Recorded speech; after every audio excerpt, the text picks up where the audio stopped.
Hello, everyone, and welcome back to Easy English Class. I'm Marco, and I am so excited about today's episode because it's incredibly practical. And I'm Erica.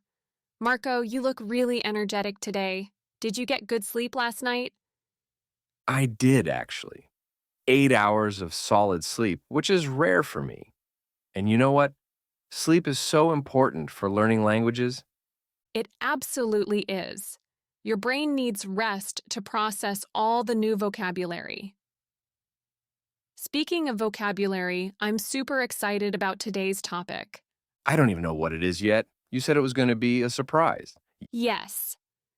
Today we're talking about daily conversations you absolutely must know. The English you need for real life, not just textbooks. Oh, I love that. Real English for real situations. That's exactly what our listeners need. Exactly. We're going to cover ordering food, shopping, asking for help, making plans, all the conversations you have every single day. These are situations everyone encounters. This is going to be such a useful episode. I think so too. But Marco, before we dive into our lesson, we have something important to ask our listeners. That's right. If you enjoy learning practical English with us, please hit that subscribe button for Easy English Class. And give this video a like. It really helps us reach more English learners around the world. And share this episode with your friends. Learning English together makes it more fun, and you can practice these conversations with each other. Yes, please do. Okay, Marco, I'm ready. Where should we begin? Let's start with something everyone loves, coffee. Ha! You know me so well, Marco. I literally cannot function without my morning coffee. Same here. So our first daily conversation is ordering at a coffee shop. This is super important because I visit a cafe almost every single morning. Okay, so imagine you're standing at the counter. The barista says, "Next, please." What do you say? I usually just say, coffee, please. That works. But we can make it sound more polite and natural. Want to know how? Definitely. How do I improve it? You can say, "Can I have a coffee, please?" Or even better, "I would like a coffee, please." I would like a coffee, please. That does sound more polite. It is. "I want" is a bit direct and can sound demanding. "I would like" is softer and much friendlier. Got it. So I could say, I would like a large cappuccino, please. Perfect. And then the barista will usually ask you an important question. What question is that? They'll ask, "For here or to go?" Ah, yes. I hear that constantly. For here means I'm drinking it in the cafe, right? Correct. And "to go" means you're taking it with you, maybe to your office or to drink while walking. So I can simply say, to go, please. Exactly. It's a short conversation, but you'll use it almost every day. "I would like" and "to go, please." Two essential phrases. Okay, what's our next situation? Shopping. Specifically, shopping for clothes because everyone needs new clothes sometimes. That's true. I actually need a new jacket. Mine is getting really old. Perfect. So imagine you're in a clothing store. You see a jacket you like, but you need some assistance. Yes. Maybe I can't find my size on the rack. Right. So you need to talk to a shop assistant. Do you ever feel nervous approaching them? Sometimes. I don't want to bother them if they're busy. Don't worry. It's literally their job to help you. You can start with, "Excuse me." Excuse me, that's like a magic phrase, right? It really is. It's polite, and it immediately gets their attention. Then you say, "Do you have this in a size medium?" Do you have this in a size medium?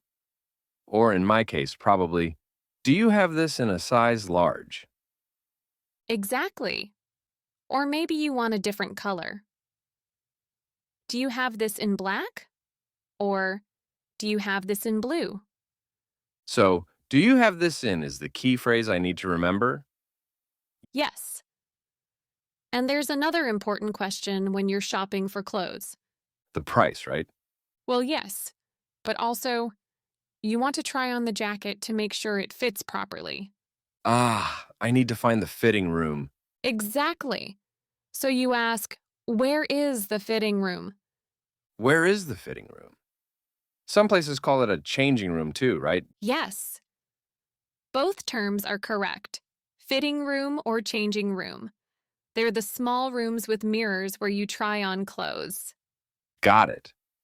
Excuse me, do you have this in large? And where's the fitting room? Two essential shopping phrases. Now let's talk about a conversation that happens out on the street. On the street? What kind of conversation? When you're lost and need to ask for directions, Oh no. I get lost constantly, especially in new neighborhoods.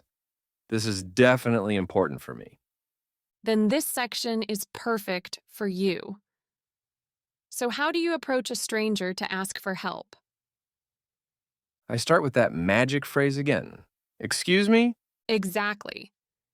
Excuse me is your best friend. Then you can say, where is the nearest? Where is the nearest? Like, where's the nearest subway station? Perfect. Or, where is the nearest bank? Or, where is the nearest pharmacy? That's really useful. And then what happens? They give me directions? Yes. And the directions usually use simple, common phrases like go straight. Go straight. That means walk forward in the same direction. Correct? Or turn left and turn right. Turn left, turn right. Those are easy to understand. Sometimes they might say it's on the corner. On the corner where two streets meet. Exactly. And if you're worried it might be too far to walk, you can ask one more question. What's that? Is it far? Is it far? That's simple. If it's far, I'll just take a taxi or an Uber. Smart thinking. So asking for directions isn't scary at all. Just, excuse me, where is the nearest bank? I can definitely say that with confidence now. Okay, Marco, what about talking with your friends? I love hanging out with my friends. Me too. But we need to make plans first. We need to invite them to do things. Right, like going to see a movie or getting dinner together. Exactly. So, how do you ask a friend to go to the movies? Hmm, maybe you want to watch a movie with me? That works. But a more natural way is do you want to see a movie? Do you want to see a movie? That flows better. It does. Or if you want to be even more polite, you can say, would you like to see a movie? Would you like to? It's like ordering coffee again. I would like. Exactly. Would is a very polite word in English. You can use it for many invitations. So, would you like to grab dinner? Or would you like to go to the park? Perfect examples, Marco. And how do you answer when someone invites you? May if I want to go, I just say yes. You can. But a more enthusiastic response is, that sounds great. That sounds great. I like that. It shows I'm genuinely excited. Exactly. But what if you're busy and can't go? Then I have to decline, but just saying no feels harsh. You're right. That's why we say, I'm sorry, I can't. I'm sorry, I can't. That's much better. And usually we give a brief reason. I'm sorry, I can't. I have to work late. Or, I'm sorry, I can't. I'm really tired tonight. Both are perfectly acceptable. So making plans is really about, would you like to? And then responding with, that sounds great. Or, I'm sorry, I can't. Simple, polite, and natural. Marco, I have another common situation for you. Tell me. Making a phone call, like calling a doctor's office or a hair salon to book an appointment. Oh, I get so nervous making phone calls. I can't see the person's face, so it feels harder. That's completely normal. Talking on the phone is definitely more challenging than face to face conversations. So, what do I say when I call? When you call, you say, "Hello, I would like to make an appointment." There's, I would like again. It really is everywhere. It's probably the most useful phrase for daily life. So, I would like to make an appointment with Dr. Johnson. Perfect. And they'll ask me when I'm available? Yes, and you can suggest a day. How about Tuesday? Or you can ask, "Do you have any openings on Tuesday?" Openings. That means available time slots, right? Exactly. "Do you have any openings?" is asking if they have free time. What if I just want to know what time the place opens? Great question. You can call and ask, "What are your opening hours?" What are your opening hours? Or could I say, what time do you close? Yes, both questions are very practical. You need to know if you can get there before they close. Especially if I need to pick up something important like medicine from the pharmacy. Exactly. Always good to call ahead and check their hours. Okay, let's do one more conversation type. This one is about small talk. Small talk? What does that mean? Small talk means chatting about simple, light topics, like when you see a neighbor in the elevator or bump into a colleague. Ah, sometimes I see my neighbor, Mr. Davis, in the hallway, and I never know what to say. I just smile awkwardly. Smiling is good, but you can also say, "How are you doing?" How are you doing? Is that different from how are you? It means the same thing, just a bit more casual and conversational. And what's a good response? "I'm good, thanks. And you?" Or, "I'm doing well. How about you?" I'm good, thanks. And you? That's nice and simple. Yes. And a very popular topic for small talk is the weekend. Oh, yes. Everyone looks forward to the weekend. So on Monday morning, you can ask, "How was your weekend?" How was your weekend? That's a really friendly question. It is. It shows you're interested in the other person's life. And when someone asks you, I can say, it was great, or it was nice and relaxing. perfect. And if you did something specific, you can share, "I went hiking," or "I visited my family." And then I should ask, how about you? Right? Yes, always ask back. It keeps the conversation flowing naturally. And it's like ping pong. I ask, you answer. You ask, I answer. That's a perfect analogy, Marco. Conversation is exactly like ping pong, back and forth. Wow, Erica, we covered so many situations today. We really did. Ordering coffee, shopping for clothes, asking for directions, making plans with friends, phone appointments, and small talk. That's a lot of English, but these are all phrases I can actually use tomorrow. Exactly. And remember, everyone listening, you don't need perfect English. That's right. If you say, I want coffee instead of, I would like coffee, people will still understand you perfectly. The important thing is to try. Confidence matters more than perfection. But if you practice these polite phrases, you'll definitely feel more confident in your conversations. I completely agree. Marco, I'm going to practice right now.